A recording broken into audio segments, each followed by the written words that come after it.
Even though I walk through the valley of the shadow of death, I will fear no evil, for you are with me. Psalm 23, verse 4. Most of the residents who live in our neighborhood are retired. All of us are over 55 years of age, and quite a few folks are in their upper 80s and 90s. My wife and I are the new kids on the block, and in case you're wondering, we're not exactly the youngest kids on the block, but we're close to it.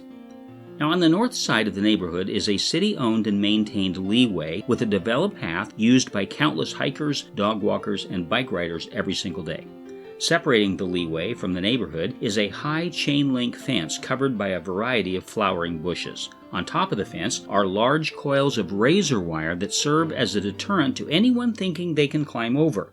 Now, all of you who are listening are welcome to come visit us at our home, but please use the front gate instead of climbing over that fence, because anybody crazy enough to try scaling it runs the very real risk of serious, if not fatal, wounds.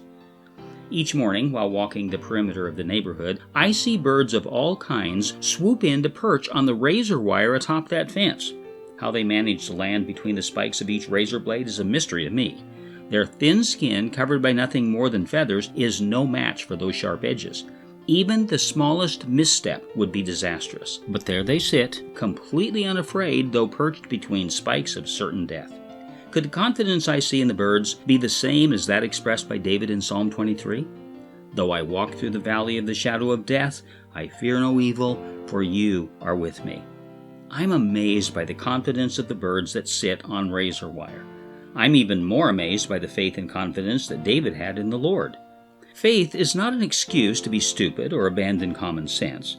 And having faith in God doesn't mean that we should take unnecessary risks to life and limb. To say that it's better to be safe than sorry is not a contradiction of faith.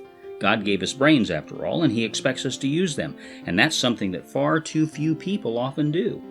What having faith does mean, however, is that we can face any problem or situation in life knowing that God is always with us. And if we are ever called upon to do something that seems to be bigger than we are, above our pay scale, illogical in the minds of others, or even requiring an extra measure of courage in the face of real and unavoidable danger, we can boldly confront the task because we know that God is with us and He is bigger than any challenge, even though we are not. Though I walk through the valley of the shadow of death, I will fear no evil, for He is with me. This has been your Thought for the Day with Steve Burkham, pastor of Community Christian Church in Stockton, California. If you have questions or comments for Pastor Steve, please send them to dailythoughtspodcast@gmail.com. Have a great day, and we hope you'll join us tomorrow as Pastor Steve opens God's Word to bring us another Thought for the Day.